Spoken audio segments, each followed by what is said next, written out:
Con el llamado a continuar su preparación académica y consolidar su formación profesional, la titular de la Secretaría de Educación, Loreto Villanueva Trujillo, deseó éxito a los 24 alumnos que participarán en la convivencia cultural de la Olimpiada del Conocimiento Infantil, evento que tendrá lugar desde el día de hoy hasta el 30 de agosto en la Ciudad de México.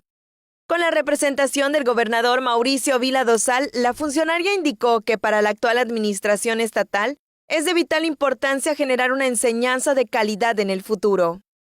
Pues el día de hoy, con mucho gusto, abanderamos a 24 estudiantes sobresalientes de primarias generales, urbanas, rurales, indígenas, comunitarias de CONAFE y también de escuelas particulares. Cada uno de ustedes, además de representar a nuestro estado en la convivencia nacional en la Ciudad de México, ya vimos que se hicieron acreedores de su beca, que esa es una parte muy importante, que la aprovechen, ¿verdad? Para que, como ya nos dijo don Emilio, nos volvamos a ver recibiendo su beca de la preparatoria y su beca de la universidad. En el evento efectuado en el auditorio José Vasconcelos de la CEGEI, el presidente del Consejo del Grupo BBVA, Emilio Sansores Font, precisó que el respaldo a iniciativas como la Olimpiada hacen evidente el compromiso de instancias estatales que colocan a la educación como eje fundamental del desarrollo de Yucatán.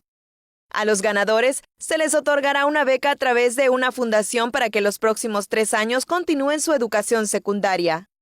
Los estudiantes provenientes de 14 municipios estarán acompañados durante su estancia de 3 días por docentes que también contribuyen a su preparación en este certamen, mismo que inició en abril pasado, cuando presentaron exámenes en sus planteles, zonas y sectores escolares, con el objetivo de quedar entre los 128 alumnas y alumnos que midieron sus conocimientos en la fase estatal.